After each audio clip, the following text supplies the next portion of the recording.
Hello મિત્રો, જય ઠાકર, જય દ્વારકાધીશ. આપણે હવારમાં નહીં ધોઈ નીકળી ગયા. કોઈ ફેરાનો ફોન આવ્યો નહોતો એટલે આપણે જવાનું હતું પીપલક ચોકડી. એટલે શાંતિથી જતા હતા પીપલક ચોકડી. આપણે પહોંચી ગયા ચોકડી અને બેઠા.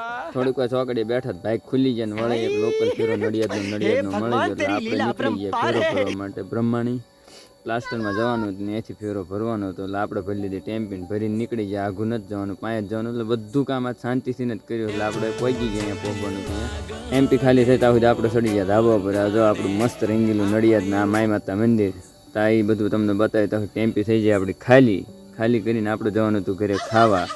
ખાઈ બેન બપોર પાછા આવી ગયા. એટલે પછી આપણને એક ફેરો મળી ગયો આણંદમાં.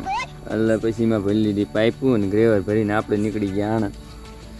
ત્યાંય ઉતાવળ જેવો નહોતો એટલે આ ફેરો શાંતિથી નથી કર્યો. એટલે હવળા જાતો જ, કારણ કે બીજું કશો ફેરો હતો નહીં. રોજ આપણે ઉતાવળ હોય છે, આજ કશી ઉતાવળ નથી. ત્યાં પહોંચી ગયો શેઠ કે સા લેતો એટલે આપણે એમની એક્ટિવા ઉઠાવ્યું ભમાઈ આણંદમાં સામરખા ચોકડીએ આપણે લઈ આવ્યા સા લઈને એમને પાઈને પછી આપણે નીકળી ગયા પાછા ઘરે, કારણ કે આજ કશું કામ હતું નહીં. એટલે ઘરે આવતા રહ્યા અને પછી છોકરા બોકરા રમાડ્યા અને જોવા એમના નખરા કેવા નખરા છોકરાના જોઈ લો. જય ઠાકર, જય દ્વારકાધીશ. મળીએ કાલ.